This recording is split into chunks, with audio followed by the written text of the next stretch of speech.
Gawat, militer Korea Utara siagakan pasukan badai gerilya.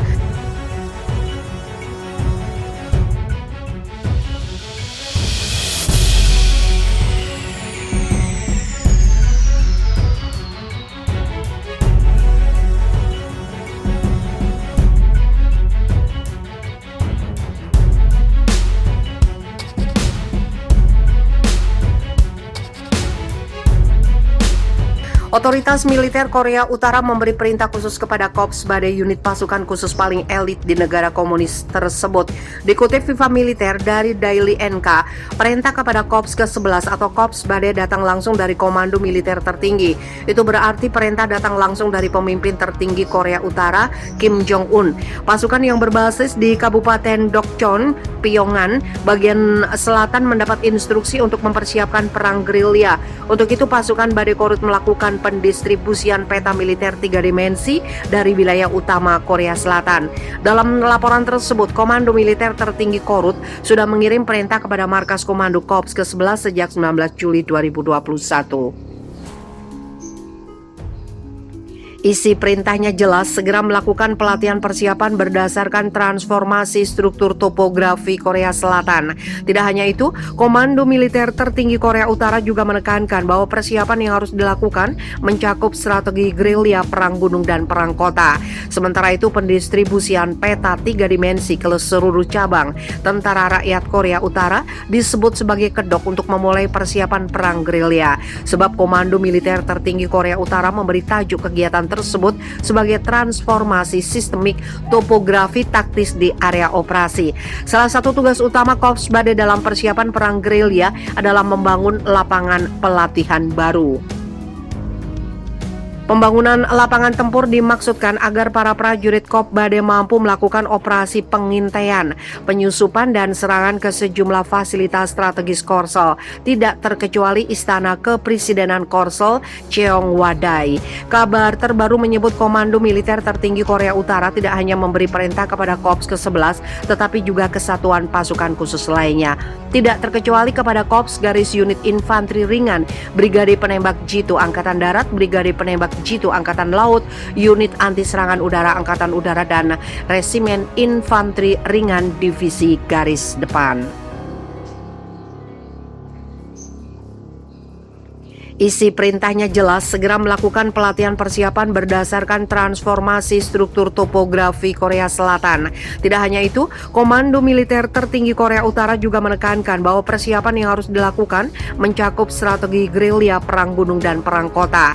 Sementara itu, pendistribusian peta 3 dimensi ke seluruh cabang Tentara Rakyat Korea Utara disebut sebagai kedok untuk memulai persiapan perang gerilya.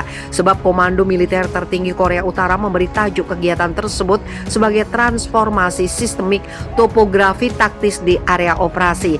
Salah satu tugas utama Korps Badai dalam persiapan perang gerilya adalah membangun lapangan pelatihan baru.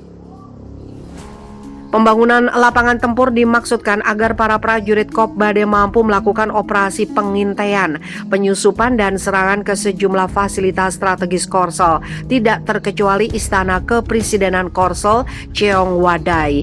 Kabar terbaru menyebut Komando Militer Tertinggi Korea Utara tidak hanya memberi perintah kepada Korps ke-11, tetapi juga kesatuan pasukan khusus lainnya.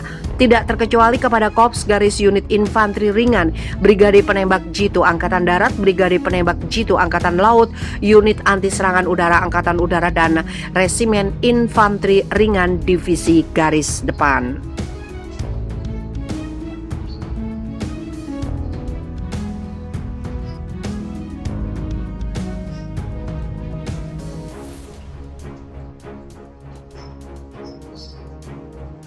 Selamatkan warga dari ancaman banjir, militer Cina ledakkan bendungan. Militer Cina dikabarkan telah meledakkan sebuah bendungan untuk melepaskan air banjir yang mengancam provinsi Henan. Henan merupakan salah satu provinsi dengan jumlah penduduk terpadat. Akibat banjir yang meluas, korban jiwa kini meningkat 25 orang. The Washington Post melaporkan operasi peledakan bendungan dilakukan pada Selasa 21 Juli malam waktu setempat di kota Luoyang. Sehari sebelumnya, seperti dilansir dari AFP, militer Cina memperingatkan bahwa bendungan Yihetan di Luoyang bisa runtuh kapan saja setelah terjadinya badai yang menewaskan sedikitnya 3 orang.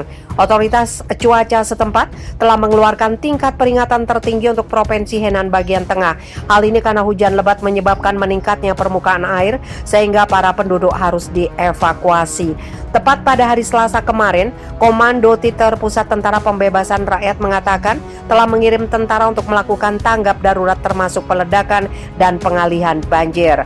Pada tanggal 20 Juli lalu terjadi retakan sepanjang 20 meter di bendungan Yihetan. Bantaran sungai menjadi rusak parah dan bendungan itu bisa runtuh kapan saja, ungkap PLE dalam sebuah pernyataan. Banjir biasa terjadi selama musim hujan di Cina yang bencana tahunan serta merusak ratusan properti penting mulai dari perkantoran, jalan, dan rumah warga. Namun ancaman ini kian memburuk selama beberapa dekade. Hal ini dipicu oleh pembangunan bendungan dan tanggul yang telah mengganggu aliran air antara sungai dan danau.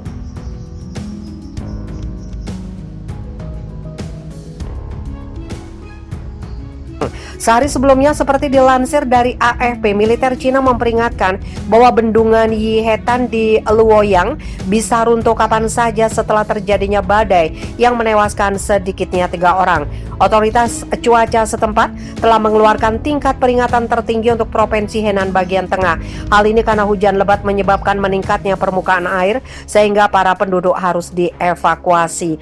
Tepat pada hari Selasa kemarin, Komando Titer Pusat Tentara Pembebasan Rakyat mengatakan telah mengirim tentara untuk melakukan tanggap darurat termasuk peledakan dan pengalihan banjir. Pada tanggal 20 Juli lalu terjadi retakan sepanjang 20 meter di bendungan Yihetan. Bantaran sungai menjadi rusak parah dan bendungan itu bisa runtuh kapan saja, ungkap PLE dalam sebuah pernyataan. Banjir biasa terjadi selama musim hujan di Cina yang bencana tahunan serta merusak ratusan properti penting mulai dari perkantoran, jalan, dan rumah warga. Namun ancaman ini kian memburuk selama beberapa dekade. Hal ini dipicu oleh pembangunan bendungan dan tanggul yang telah mengganggu aliran air antara sungai dan danau.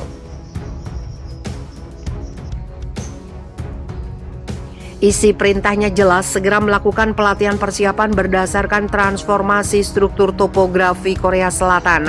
Tidak hanya itu, Komando Militer Tertinggi Korea Utara juga menekankan bahwa persiapan yang harus dilakukan mencakup strategi gerilya, perang gunung, dan perang kota.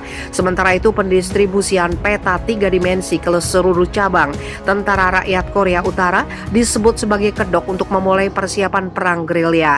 Sebab Komando Militer Tertinggi Korea Utara memberi tajuk kegiatan tersebut sebagai transformasi sistemik topografi taktis di area operasi.